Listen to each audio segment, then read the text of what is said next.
Water in relation to the plant, उसके अंदर हमने वाटर पोटेंशियल के बारे में लास्ट वीडियोस के अंदर पढ़ा था कि वाटर पोटेंशियल क्या होता है कि free movement of the water molecule from the higher water potential to the lower water potential. और वाटर की प्रॉपर्टीज और उसके स्ट्रक्चर के बारे में हम लोग पढ़ चुके हैं। अब water in relation to plant के अंदर ये है कि कैसे एक प्लांट जो है वो वाटर को एब्जॉर्ब करता है, और बेसिकली हमें पता होना चाहिए कि वाटर की इंपॉर्टेंस क्या है। वाटर जो है एक ऐसा मॉलिक्यूल है जो एक लिविंग सिस्टम को, या एनिमल हो या प्लांट हो, उसे अपनी ग्रोथ और डेवलपमेंट या अपनी मेटाबॉलिक फंक्शंस के लिए उसको क्या चाहिए, वाटर की जरूरत होती है। अब अगर जैसे हम प्लांट की ही बात करें तो प्लांट के अंदर क्या होता है कि जैसे एक नॉर्मल रिएक्शन को लेके चलते हैं जिससे प्लांट अपने फोटोसिंथेटिक प्रोडक्ट बनाते हैं, सुक्रोज बनाता है। उसी तरह वो रिएक्शन क्या होती है, कार्बन डाइऑक्साइड वो एटमॉस्फेयर लीफ के थ्रू लेता है स्टोमेटा से, और वाटर को कहां से लेता है, सोयल से, रूट के थ्रू लेता है। अब सोयल से रूट को लीफ तक ट्रांसपोर्ट करवाना, वो सारा सिस्टम हम यहाँ पढ़ेंगे। और एक फोटोसिंथेटिक प्रोडक्ट बनना, वो एक मेटाबॉलिक रिएक्शन हुई हमारे। तो कैसे रूट के थ्रू प्लांट जो है सोयल से वाटर को क्या करता है, एब्जॉर्ब करता है। हेडिंग है यहाँ पे absorption of water by the plant root. अब अगर एक रूट की बात करें, रूट का मेन फंक्शन क्या है प्लांट के अंदर। रूट जो है वो प्लांट को एक ये कह सकते हैं हम कि स्टैंडिंग के लिए एक स्ट्रक्चर प्रोवाइड करता है, उसे स्ट्रेंथ देता है, और दूसरा सोयल से मिनरल्स एंड वाटर को क्या करता है, एब्जॉर्ब करता है। तो एक जो ग्रोइंग रूट होती है किसी भी प्लांट की, उस ग्रोइंग रूट के अंदर उसके 3 जोन होते हैं। एक होता है मेरिस्टेमेटिक जोन, जहां ग्रोइंग एंड होता है। जो टिप रीजन होता है रूट कैप, जहां इनिशियल्स या न्यू सेल्स जनरेट होती हैं, न्यू सेल्स ग्रो करती हैं, जहां से रूट की ग्रोथ इंक्रीज होती है। कुछ सेल जोन होता है एक हमारा इलोंगेशन जोन, जहां पे सेल्स जो है वो डिफरेंशिएशन करना स्टार्ट कर देती हैं कि ये सेल्स एंडोडर्मिस बनाएंगी, ये कोर्टेक्स की होंगी, ये एपिडर्मिस की होंगी, और ये मस्कुलर सिस्टम होगा।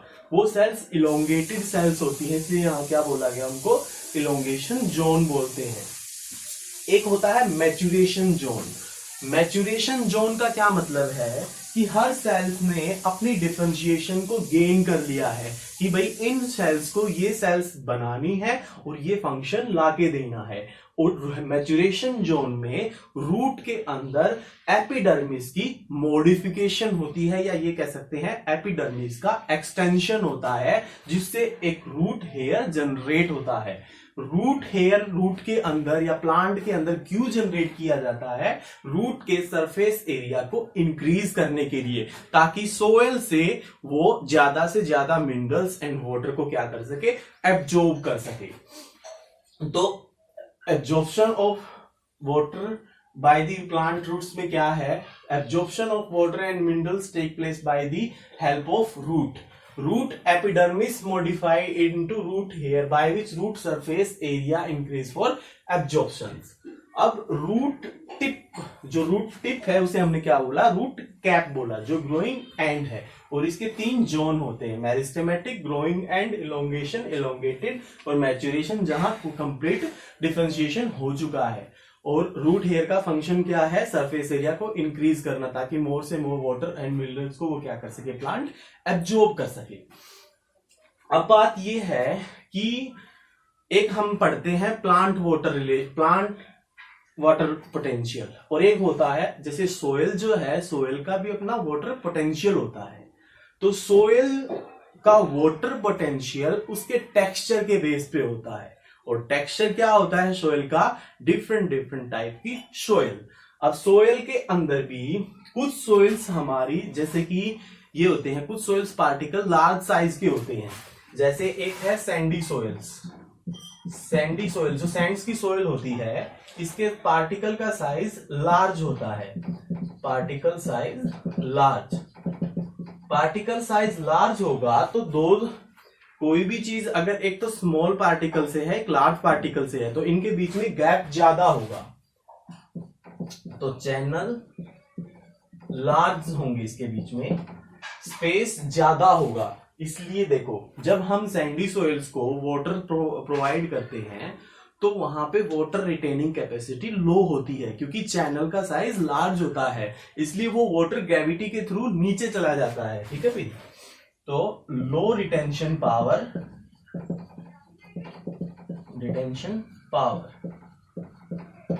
ठीक है भाई। एक होती है क्ले सोइल्स। अब और एक बात, अगर इसके पार्टिकल साइज की हम करें, पार्टिकल साइज होता है 2 mm के अबाउट यहाँ पे। अब एक है क्ले सोइल। क्ले सोइल का साइज क्या होता है हमारा? क्ले सोइल का साइज होता है 2 माइक्रोमीटर। ठीक है, यहाँ पे ड्रॉ करता हूं इस चीज को। क्ले सोइल, इसका पार्टिकल साइज होता है 2 माइक्रोमीटर, बहुत ही स्मॉल साइज होता है। इसलिए स्मॉल साइज होने के कारण चैनल जो है वो स्मॉल चैनल्स बनते हैं। वाटर रिटेंशन कैपेसिटी ज्यादा होती है इसके अंदर, वाटर रिटेंशन कैपेसिटी मोर, ये ज्यादा वाटर को सोइल के अंदर रिटेन कर सकते हैं। दूसरा, अगर हम क्ले सोइल को ऑर्गेनिक सब्सटेंस जैसे कि ह्यूमस वगैरह प्रोवाइड करते हैं तो वो क्ले सोइल पार्टिकल के साथ क्या कर लेता है, एक एग्रीगेट बनाता है जिसको हम क्रम्स बोलते हैं। क्ले सोइल के अंदर अगर हम ऑर्गेनिक सब्सटेंस को डालते हैं, ऑर्गेनिक सब्सटेंस जैसे कि ह्यूमस, तो ये क्या बनता है, एग्रीगेट बनता है इनका। उसको एग्रीगेट को हम क्या बोलते हैं, क्रम्स बोलते हैं। ठीक है भाई, ये क्रम्स हेल्प करता है मोर एरिएशन, एयर स्पेस हो जाता है इसके अंदर, और large channel formation, increase channel formation. ठीक है भाई, ह्यूमस प्रोवाइड करने से। अब एक बात ये है, ये तो था कि एक जनरल सोइल के बारे में। जैसे मैंने बताया कि भाई सोइल का वाटर पोटेंशियल होता है वो प्लांट वाटर पोटेंशियल की तरह से, तो सोइल का वाटर पोटेंशियल भी हमारा 3 फैक्टर पे ही डिपेंड करता है। Soil water potential, soil water potential जो है वो हमारा ऑस्मोटिक पोटेंशियल डिपेंड करता है, उसी तरह से प्रेशर पोटेंशियल पे डिपेंड करता है, और हमारा ग्रेविटेशनल पोटेंशियल पे डिपेंड करता है। ग्रेविटेशनल पोटेंशियल, देखो भाई, ऑस्मोटिक पोटेंशियल सोल्यूट किसी सोइल के अंदर ना होगा तो ऑस्मोटिक पोटेंशियल 0 होता है, एक्सेप्ट दिस सैलाइन सोइल। जैसे कि जो साल्टी सोइल है उसको छोड़ के हर सोइल का ऑस्मोटिक पोटेंशियल क्या होता है, 0 होता है। प्रेशर पोटेंशियल की अगर हम बात करें, अगर एक वेट सोइल है, वेट सोइल का प्रेशर पोटेंशियल जो है वो 0 मेगापास्कल होता है। ठीक है, प्रेशर पोटेंशियल को हम किस में मापते हैं, मेगापास्कल में पोटेंशियल को, और वेट सोइल का प्रेशर पोटेंशियल 0 मेगापास्कल होता है। लेकिन जैसे ही वो सोइल्स वेट सोइल से ड्राई होती है, वहां से वाटर इवेपोरेट होता है, तो उसका पोटेंशियल जो है वो नेगेटिव होने लगता है। इस नेगेटिव पोटेंशियल की वजह से इस सोइल का वाटर पोटेंशियल जो है वो नेगेटिव होता है, वाटर पोटेंशियल नेगेटिव, कम होता है 0 से भी, प्लांट वाटर पोटेंशियल की तरह से। ठीक है भाई, तो अब बात ये होती है कि यहां मान लो कि रूट हेयर का मैंने फंक्शन बताया कि वो वाटर को एब्जॉर्ब करता है, तो अब वाटर की मूवमेंट कैसे होती है रूट हेयर के अंदर, वो चीज देखो अभी कि रूट हेयर के अंदर वाटर मूवमेंट कैसे होती है। यहां हम हेडिंग देते हैं इसको, radial movement of water to the plant root, radial movement of water, radial movement of water, radial movement of water. एक रूट के अगर हम ट्रांसवर्स सेक्शन की बात करें तो जनरली मैं यहां बता देता हूं कि एक रूट के अंदर वस्कुलर टिश्यू होते हैं, यहां पेरिसाइकिल, आउटर में एंडोडर्मिस, कॉर्टेक्स, और बाहर एपिडर्मिस। ये epidermis, cortex, endodermis, pericycle, pericycle is the outer covering of vascular tissue, और ये जो डॉटेड बनाए मैंने सर्कुलर, ये होते हैं वस्कुलर टिश्यू। और वस्कुलर टिश्यू क्या है प्लांट के अंदर? Xylem and phloem. अब अगर हम बात करें वाटर ट्रांसपोर्ट की, तो वाटर ट्रांसपोर्ट जो है रूट टू दी लीफ या अदर टिश्यू के अंदर प्लांट में किसके थ्रू होता है? जाइलम के थ्रू। जाइलम जो एक कंडक्टिंग टिश्यू की तरह काम करता है, किसके लिए? मिनरल्स के लिए और प्लांट वाटर के लिए, ठीक है, प्लांट वाटर ट्रांसपोर्ट के लिए। तो ये एक डाइसेक्शन ट्रांसफर सेक्शन है रूट का।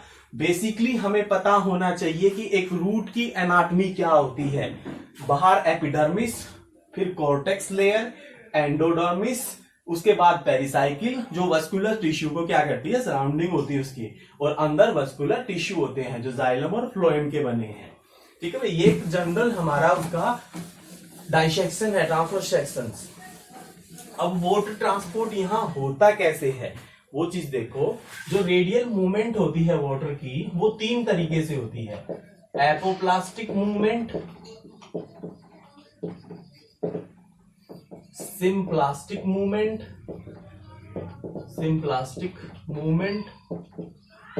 और ट्रांसमेम्ब्रेन मूवमेंट, ठीक है भाई। डिफरेंट तरीके से मूवमेंट होती है। अब अगर एक स्ट्रक्चरली मैं इस चीज को ड्रॉ करूं तो ये कैसे शो होगा? ये एक आउटर एपिडर्मिस है, ध्यान से देखना भाई, इंपॉर्टेंट चीज है ये, बार बार में चीज पूछी जाती है सीएसआईआर के अंदर। एपिडर्मिस इस तरह से आउटर लेयर। अब प्लांट टू प्लांट सेल जो कनेक्शन होता है उसे हम बोलते हैं प्लाज्मोडेस्माटा। ये है हमारी कोर्टेक्स लेयर जो ब्लू से रिप्रेजेंट की है मैंने। ये क्या है? Cortex layer. और कोर्टेक्स लेयर में सेल्स के बीच में ये पेरेन्काइमा टिश्यू होते हैं, यहाँ पे इनके बीच में क्या होता है? एयर स्पेस होता है। एक प्लांट का यहाँ प्लांट टू प्लांट कनेक्शन होता है। मैं यहाँ शो करता हूं इस कनेक्शन को, इस तरह से कनेक्शन होता है यहाँ प्लांट का, ठीक है भाई। ये सेल्स हैं कोर्टेक्स की सेल्स। अब इसके बाद होती है एंडोडर्मिस।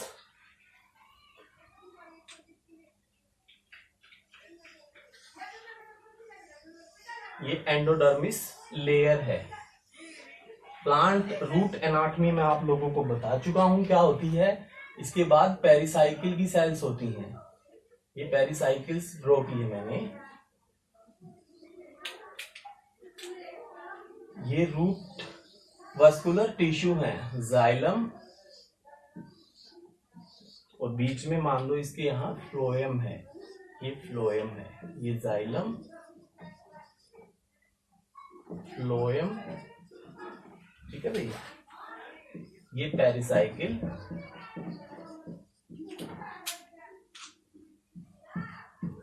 ये एंडोडर्मिस, ग्रीन से जो रिप्रेजेंट की है वो एंडोडर्मिस। ये कॉर्टेक्स, ये एपिडर्मिस, ये रूट हेयर। ये एक एनाटॉमी है। अब एपोप्लास्टिक मूवमेंट की हम बात करें। एपोप्लास्ट का क्या मतलब है? प्रोटोप्लास्ट के बाहर का रीजन। एपोप्लास्ट का क्या मतलब है भाई? एपोप्लास्ट प्रोटोप्लास्ट के बाहर का जो रीजन है। यहां ये कनेक्शन है। इस कनेक्शन को हम क्या बोलते हैं? प्लाज्मोडेस्माटा।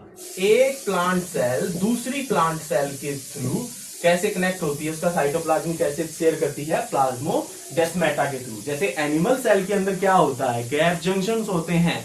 उन जंक्शंस के थ्रू वो अपने आयन को, अपने सॉल्यूट को ट्रांसपोर्ट करती है। लेकिन प्लांट के अंदर कोई भी गैप जंक्शन नहीं होता। एज ए गैप जंक्शन यहाँ प्लाज्मोडेस्माटा होता है। इस प्लाज्मोडेस्माटा का एक सेल से दूसरी सेल के अंदर साइटोप्लाज्मिक मूवमेंट होता है। मतलब इस सेल के आयंस या सॉल्यूट इस दूसरी सेल के अंदर मूव करते हैं। तो अब एपोप्लास्ट की अगर हम बात करें, एपोप्लास्टिक मूवमेंट जो है, एपोप्लास्टिक मूवमेंट होती है आउट टू दी प्रोटोप्लास्ट। अब प्रोटोप्लास्ट के बाहर क्या चीज होती है एक प्लांट के अंदर? यहां से वाटर अंदर आया, ये वाटर अंदर आया हमारा। वाटर प्लांट के अंदर दो चीजें होती हैं हमारी, एक तो प्रोटोप्लास्ट और एक उसके आउटर एनवायरनमेंट। मान लो मैं इसी सेल की ये चीज ड्रॉ कर रहा हूं, हर सेल के अंदर क्या है, सेल वॉल प्रेजेंट है। ठीक है भाई, सेल वॉल प्रेजेंट है हर सेल के अंदर। तो वाटर का यहाँ जो ये ब्लू स्पॉट है, तो यहाँ रेड से वाटर से रिप्रेजेंट करता हूं मैं, वाटर का यहां सेल वॉल से मूवमेंट, सेल वॉल के थ्रू मूवमेंट होना, सेल वॉल से मूवमेंट, और इंट्रासेलुलर स्पेस जो है, इंट्रासेलुलर स्पेस जो है, इस स्पेस से मूवमेंट होना। ठीक है भाई, इंट्रासेलुलर स्पेस से मूवमेंट होना कहां तक, सिर्फ एंडोडर्मिस तक। एंडोडर्मिस के अंदर एक लेयर होती है, इस लेयर को, ये लेयर बनी होती है सुबेरिन की। ठीक है भाई, इस लेयर को बोलते हैं Casparian strip, Casparian strips. Casparian strips जो है, कैस्पेरियन स्ट्रिप्स बनती है हमारी, कैस्पेरियन स्ट्रिप्स ये सुबेरिन की और लिग्निन की बनी होती है। ठीक है भाई, सुबेरिन और लिग्निन दोनों हाइड्रोफोबिक कंपाउंड हैं। ये वाटर को डायरेक्ट सेल वॉल और इंट्रासेलुलर स्पेस से टिश्यू के अंदर मूव नहीं करने देते। इसलिए जो वाटर एंडोडर्मिस तक सेल वॉल के थ्रू और इंट्रासेलुलर स्पेस से होता हुआ मूव करता है, वो यहां आके सेल के थ्रू मूवमेंट करना स्टार्ट कर देता है। ठीक है भाई, यहां सेल के थ्रू मूवमेंट करना स्टार्ट कर देता है एंडोडर्मिस में आके, क्योंकि अंदर क्या है, वहां सुबेरिन की लेयर है जो मूवमेंट नहीं करने देती। सिर्फ एक ही कनेक्शन बचता है सेल का, प्लाज्मोडेस्माटा से डेस्मेटा कनेक्शन। तो यहां अब इसका हमें एपोप्लास्टिक का पता चल गया। दूसरा क्या है, सिम्प्लास्टिक। सिम्प्लास्टिक का मतलब होता है, सिम्प्लास्टिक मूवमेंट जो है वो होती है हमारी सेल टू सेल मूवमेंट, मतलब कि movement of water molecule from through plasmodesmata. ठीक है, जो ये मान लो कि यहां से वाटर ने एंट्री की, जो है रेड से ग्रीन से रिप्रेजेंट करता हूं मैं, यहां से वाटर ने जो एंट्री की, ये इस प्लाज्मोडेस्माटा से होता हुआ दूसरे प्लाज्मोडेस्माटा से होते हुए प्लाज्मोडेस्माटा के थ्रू ही सीधा अंदर वस्कुलर सिस्टम के पास चला जाता है, जैसे मैंने यहां से प्लाज्मोडेस्मेटल कनेक्शन दिखाया है। ठीक है भाई, तो प्लाज्मोडेस्माटा से मूवमेंट जो होती है सेल टू सेल, उसको हम क्या बोलते हैं, सिम्प्लास्टिक मूवमेंट। एपोप्लास्टिक क्या है, एंडोडर्मिस तक सेल वॉल और इंट्रासेलुलर स्पेस से वाटर की मूवमेंट होना। लेकिन एंडोडर्मिस में क्या आ जाती है, कैस्पेरियन स्ट्रिप बनती है। रूट हेयर से या रूट कैप से हमारी कितनी 4 या 5 सेंटीमीटर दूरी पे ये चीज बनती है। सुबेरिन और लिग्निन की ये चीज बनी होती है, जो एक हाइड्रोफोबिक मॉलिक्यूल है। ये मिनरल्स और वाटर को अंदर नहीं जाने देती। इसलिए जो वाटर सेल वॉल और हमारा इंट्रासेलुलर स्पेस से होता हुआ आया, वो बाद में सिम्प्लास्ट मूवमेंट को फॉलो कर जाता है। अब बात एक आती है ट्रांसमेम्ब्रेन मूवमेंट की। थर्ड जो मूवमेंट है वो है ट्रांसमेम्ब्रेन मूवमेंट। ट्रांसमेम्ब्रेन मूवमेंट कैसे होती है, ये तो थी प्लाज्मोडेस्माटा के थ्रू। अब जो वाटर यहां आया, ये मेम्ब्रेन को क्रॉस करता हुआ यहां चला जाता है। ठीक है भाई, ये मूवमेंट कौन सी हुई, प्लाज्मा मेम्ब्रेन को क्रॉस करते हुई ट्रांसमेम्ब्रेन मूवमेंट होना। तो 3 तरह की मूवमेंट हुई, एपोप्लास्टिक, सिम्प्लास्टिक और transmembrane movement. Apoplastic cell wall और इंट्रासेलुलर स्पेस से एंडोडर्मिस तक जाना और बाद में सिम्प्लास्ट को फॉलो करना। Symplastic plasmodesmata to plasmodesmata movement होना। ट्रांसमेम्ब्रेन मेम्ब्रेन क्रॉस करके प्लाज्मा मेम्ब्रेन क्रॉस करके वाटर की मूवमेंट होना। अब जो इन तीनों में डिफरेंस आता है, कि जो वाटर की ज्यादा मूवमेंट जो है या स्पीड या हाई रेट से जो मूवमेंट होती है वो एपोप्लास्ट के थ्रू होती है। क्यों? क्योंकि एपोप्लास्टिक मूवमेंट में किसी भी तरह का हमारा ये कह सकते हैं कि भाई कोई भी रेजिस्टेंस नहीं आता, सेल वॉल के थ्रू होता हुआ वाटर चला जाता है। सेल वॉल परमिएबल होती है वाटर की क्योंकि सेलुलोज की बनी है। इंटरसेलुलर स्पेस में भी कोई रेजिस्टेंस नहीं है, इसलिए वाटर जो है वो जल्दी से मूव कर जाता है। लेकिन जो सिम्प्लास्ट के थ्रू मूवमेंट होती है वो साइटोप्लाज्मिक मूवमेंट है। साइटोप्लाज्म में डिफरेंट डिफरेंट टाइप के सोल्यूट भी हैं, ऑर्गेनली भी हैं, इसलिए वो एक रेजिस्टेंस क्रिएट करते हैं। इसलिए सिम्प्लास्ट के थ्रू वाटर की मूवमेंट लो स्पीड से होती है और वहां से ज्यादा स्पीड से होती है। ठीक है भाई, तो ये था radial movement of the water.